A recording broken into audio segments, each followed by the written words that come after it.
He didn't yell. He didn't cry. He didn't send a single angry text. He just smiled, took a photograph, drove home, and quietly started making phone calls. For 6 weeks, he woke up every morning, made coffee, kissed her on the cheek, and said absolutely nothing. He watched her lie to his face and said nothing. He watched her come home late, smelling like someone else's cologne, and said nothing. Because he didn't need to say anything. The moving crew was already booked. The new apartment was already signed. The landlord already knew. And on the morning it all came together, when she finally understood what was happening, all he did was lay a stack of photographs down on the kitchen counter, pick up his keys, and walk out the door. This is the story of the most perfectly executed, ice-cold, completely silent revenge in Reddit history. And it is absolutely legendary. If you have ever been betrayed by someone who thought you were too nice, too passive, too in love to ever fight back, this story is going to feel like justice being served on a silver platter. Hit that like button right now, subscribe if you're new here, and settle in. Because this one does not just have a satisfying ending. It has a perfect ending.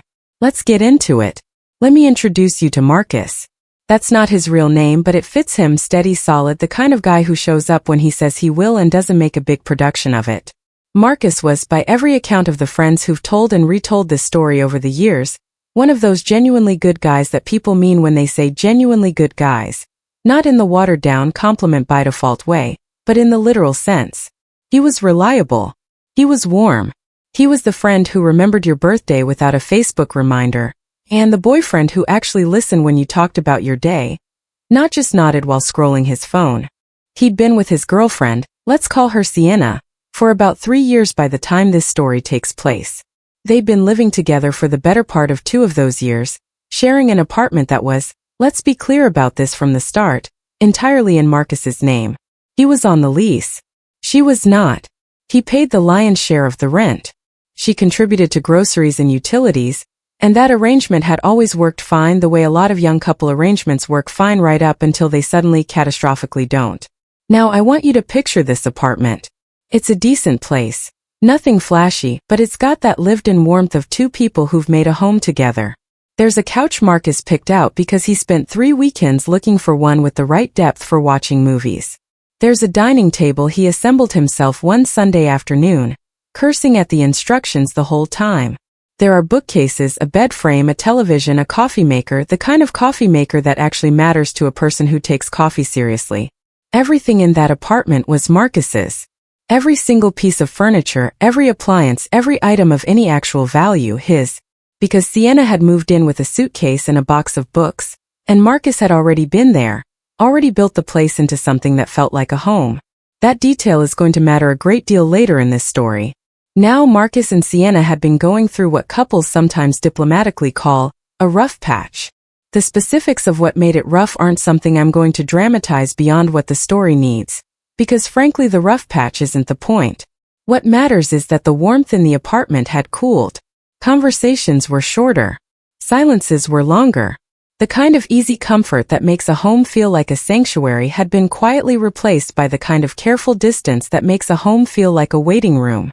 Like both people are waiting for something to happen without being fully sure what they're hoping it will be. Marcus felt it. He wasn't oblivious to it. That's an important thing to understand about him. He wasn't the kind of man who confused conflict avoidance with ignorance. He knew something was wrong.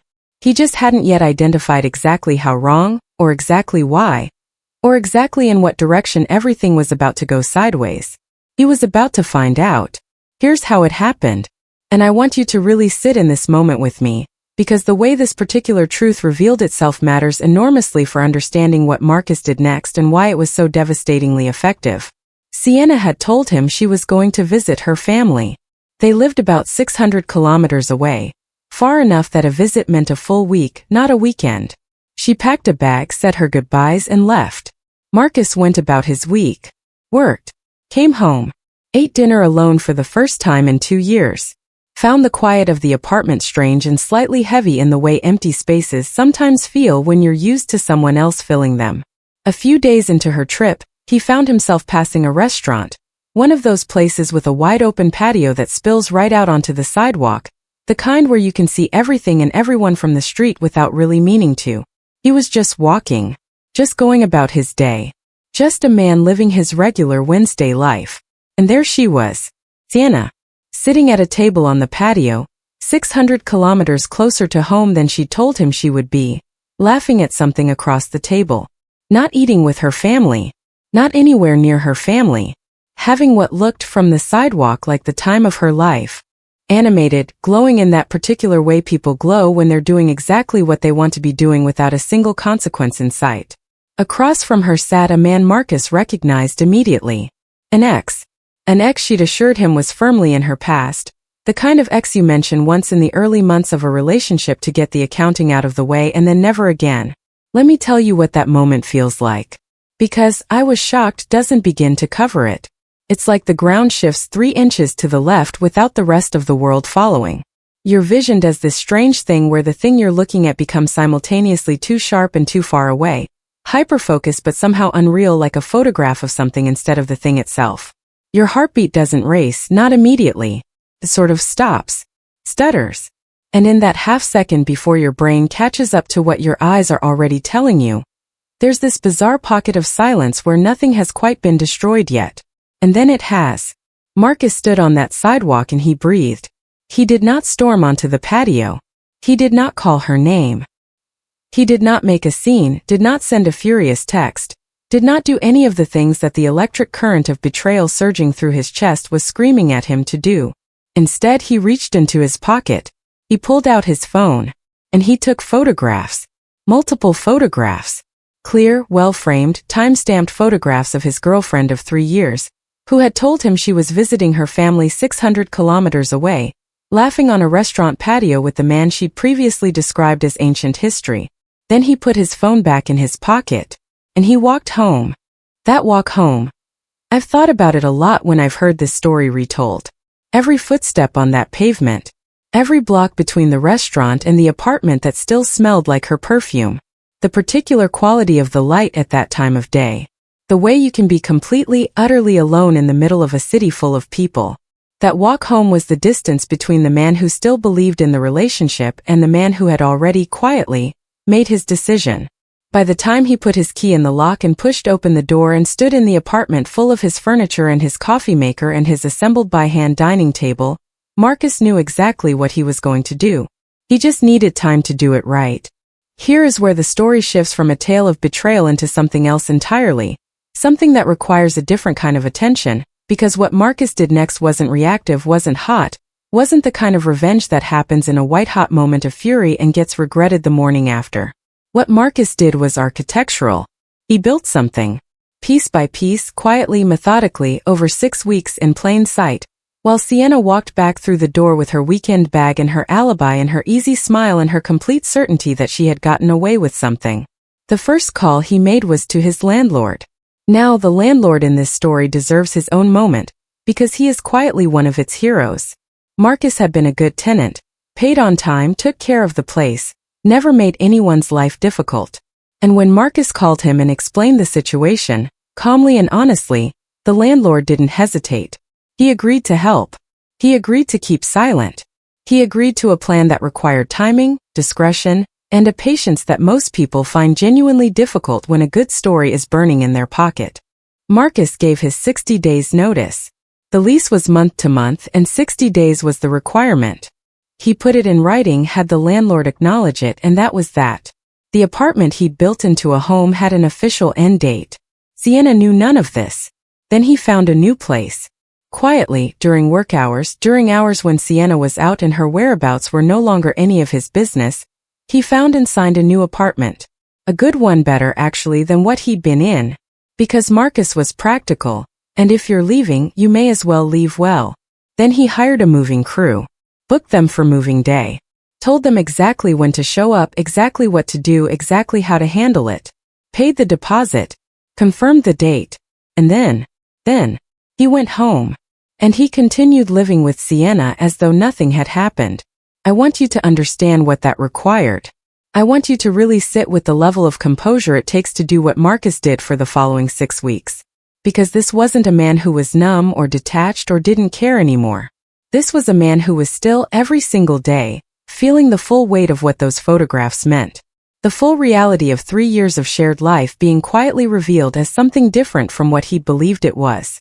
The specific particular kind of grief that comes from loving someone you've also decided to leave, both things true at the same time, running alongside each other like two trains on parallel tracks. He felt all of that, and he showed none of it. He brought up couples therapy once, just once, carefully, like a man making a reasonable suggestion rather than a man testing the temperature of someone who didn't know they were being tested. He didn't push it. He didn't need to. He just wanted to see how she responded to the idea of effort, of repair, of actually working on the thing she was quietly dismantling from the other side. Her response told him everything he already knew. He stopped initiating sex. Stopped reaching for her in that casual, habitual way long-term couples reach for each other without thinking about it. He was measured about it, not coldly withholding, not making a statement, just not there in that particular way. And as it turned out, she wasn't particularly interested in offering it either, which confirmed in yet another way what his phone photographs had already told him. She came home late some nights. She said she was crashing with friends. She said it the way people say things they've said before without incident and expect to say again without incident, because they've learned the geography of their partner's trust and found all the soft spots. Marcus just said okay. Cool. No problem. See you tomorrow. And then he went to the other room and thought about paint colors for the new apartment. Meanwhile, the landlord, quietly, steadily doing his part, was showing the apartment to prospective new tenants. Only when Sienna was out, of course. Only during hours when she was safely at work or safely wherever she went when she told Marcus she was with friends. The landlord was organized about this, professional the way good landlords are. He found tenants. He signed a new lease. He confirmed move-in dates. 2 days after Marcus's moving crew was scheduled to show up. Perfect timing. A slot that required the apartment to be vacated and ready for cleaning on a specific night. Marcus knew that detail would come in handy. 6 weeks. 6 weeks of photographs sitting in a folder on his phone that he never opened and never deleted.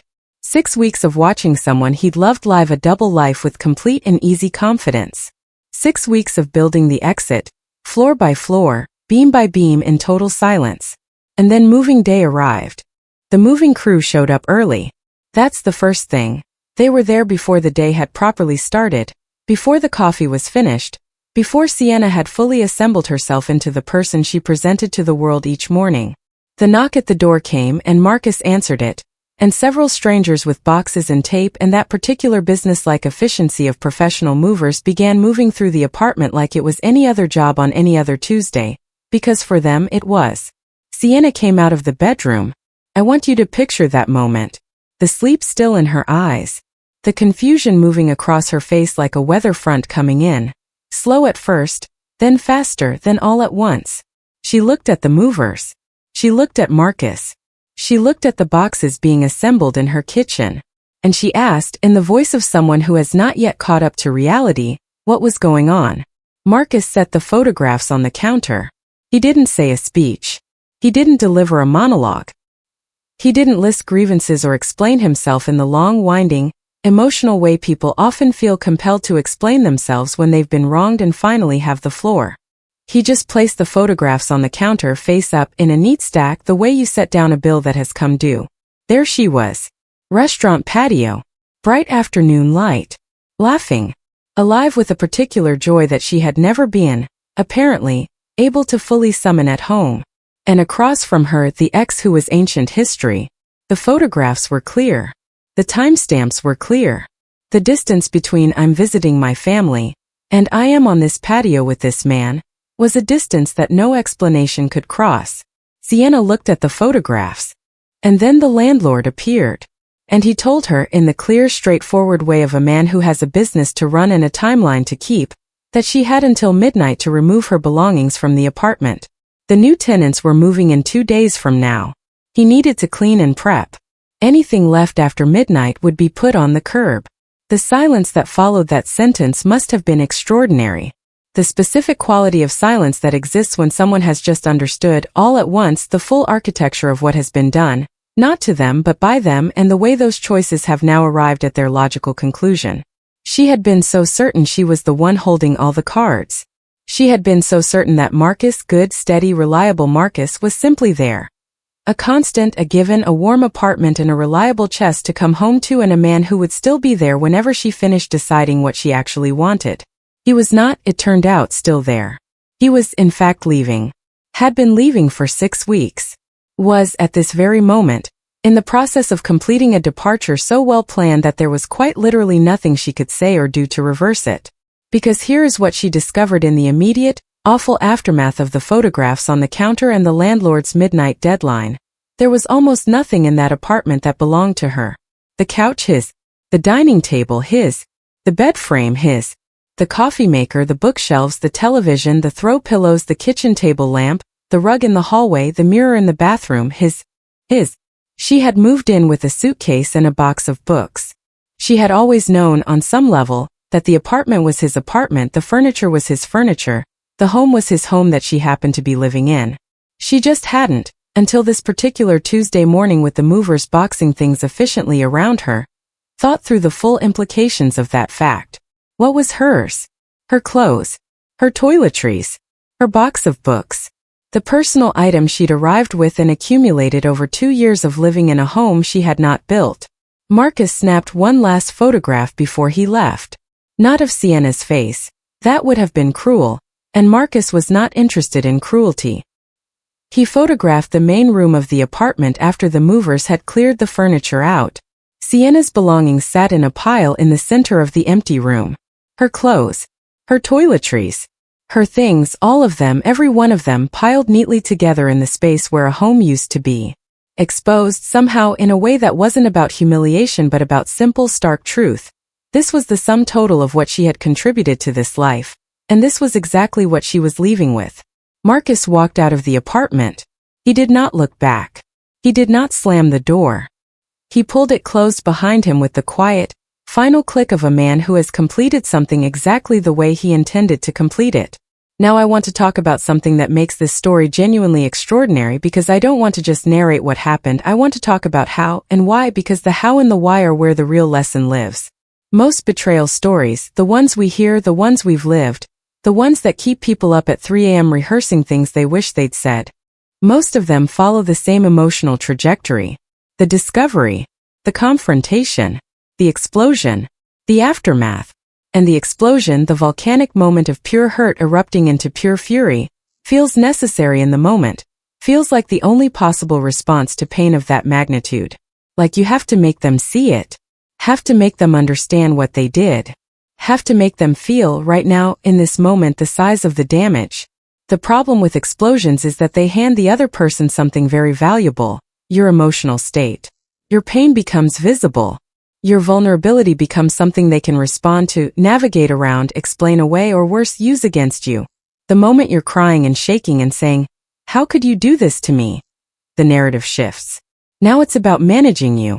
Now it's about whatever they can say to reduce the temperature of the room. They have something to work with. Your rawness gives them an angle. Marcus gave Sienna nothing to work with. For 6 weeks, she had no idea she was already standing in the middle of his checkmate. She kept playing chess, moving her pieces around with confidence, completely unaware that the board was already set against her. His calm wasn't weakness. It wasn't passivity. It wasn't the numbness of a man who no longer cared. It was the composed, deliberate posture of a man who had already decided how this ended, and understood that the ending would be far more complete if he let her walk all the way to the edge of it herself before she realized where she was standing. There is a particular kind of power in that. The power of someone who no longer needs anything from you, who no longer needs your explanation, your apology, your clarification, your remorse, who no longer needs to make you understand what you did, because their actions are already saying it clearly enough without words.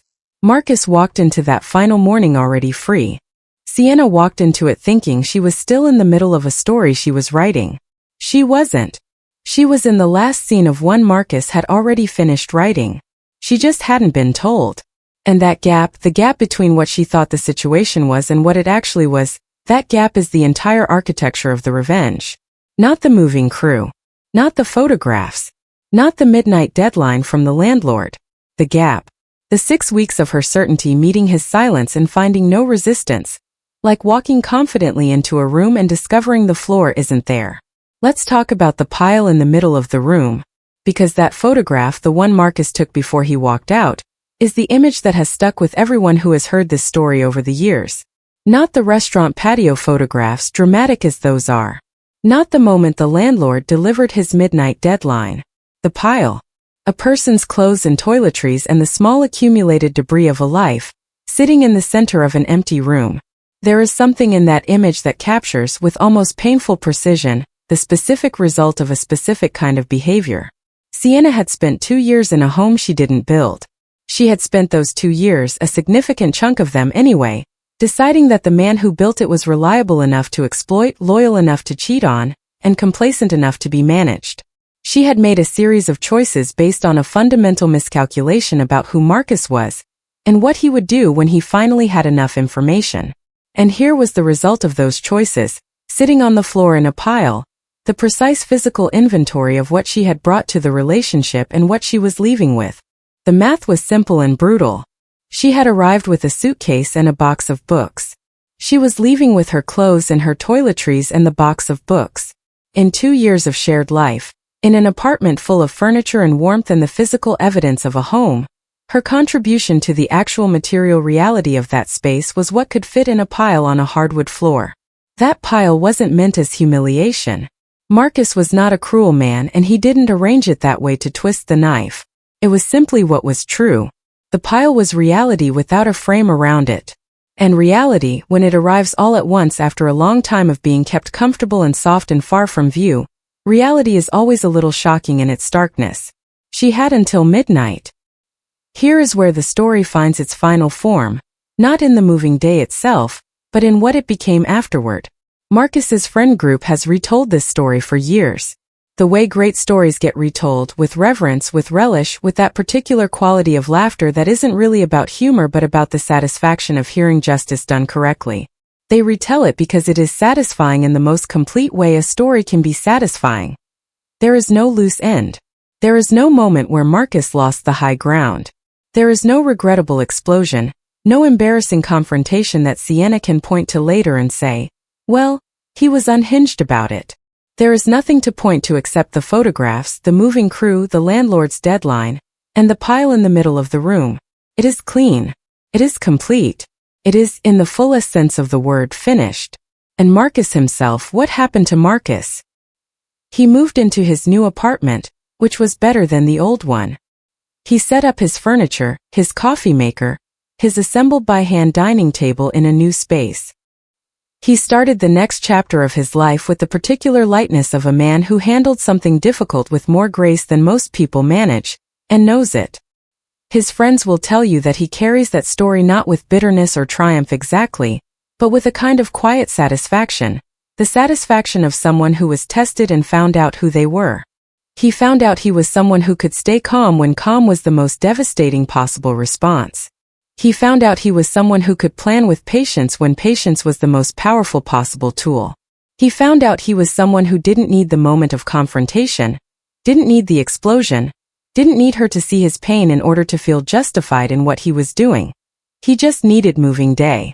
I've heard a lot of revenge stories. Anybody who spends time in the world of Reddit, of real-life justice served cold, of betrayal and its aftermath, you hear a lot of them. And most of them are satisfying in that basic way of watching the pendulum swing back. She did this, and then he did that, and then the scales balanced. Marcus's story hits different for a reason. It hits different because the revenge is completely proportionate. There is no escalation beyond what the situation called for. He didn't destroy her reputation. He didn't call her family. He didn't publicly humiliate her in ways that would linger. He simply removed himself and all of his things from a situation he had every right to remove himself from, in a manner that was completely legal, completely ethical, and completely devastating in its precision. He used nothing but the truth. The photographs were the truth. The lease was the truth. His name on it, not hers, which was the truth of their arrangement from the start. The furniture was his, which was the truth of who had built that home. The midnight deadline was simply the truth of what happened when a lease ended and a landlord had commitments to new tenants. Marcus assembled all of these truths into a single, quiet, unavoidable conclusion, and then he walked away. That is not a small thing. In a world that rewards the loudest reaction, the most dramatic confrontation, the most viral explosive takedown. The quiet, methodical, dignified departure is genuinely rare. And it is, when executed with Marcus's particular brand of icy composure, one of the most powerful things a person can do. He gave her nothing to respond to. No anger to manage, no hurt to apologize around, no scene to contextualize or spin or soften. Just photographs. Just a moving crew. Just a landlord with a midnight deadline. Just a pile of clothes and toiletries in an empty room where a home used to be. Just truth delivered in the most complete and final way truth can be delivered. Here is the split screen that lives in everyone who hears this story. On one side, Sienna standing in an empty apartment at some point on that Tuesday morning, her belongings in a pile on the floor, the movers efficiently finishing their work around her, the landlord's midnight deadline counting down, and the full weight of what those photographs meant, and what Marcus's 6 weeks of calm silence had meant, settling onto her all at once. She had bet everything on his patience. She had spent 2 years calculating exactly how much she could take from a situation without tipping it over.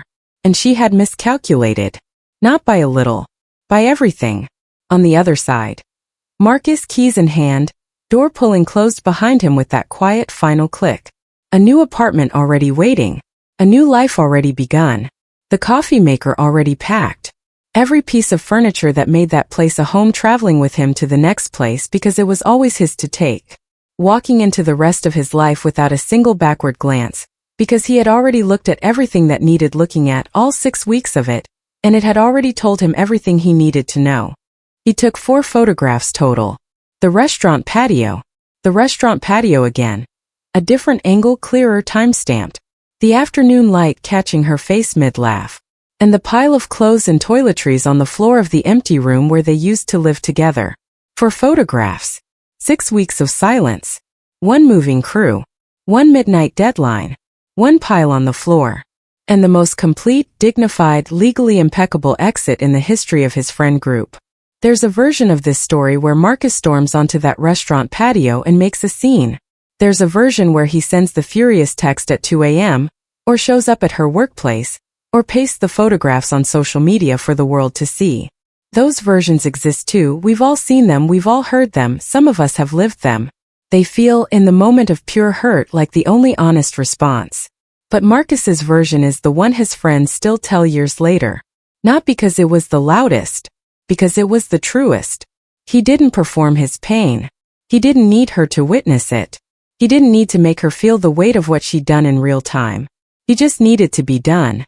And he made sure that when done arrived, it arrived completely with no loose ends, no second chances built into the structure of the situation, no room for, well, let's talk about this. The best revenge sometimes is simply the undeniable truth, delivered quietly, precisely, and with a moving crew already booked. If this story gave you that deep, satisfying feeling of watching justice get served exactly right, smash that like button right now and tell us in the comments. What is the most silent, perfectly executed piece of cold dish revenge you have ever witnessed in your life? Planned or accidental, we want to hear every detail. And if you want more stories exactly like this one, betrayal, planning, and payoffs that make you want to stand up and applaud, hit subscribe, because we have got a whole catalog of them waiting for you. See you in the next one.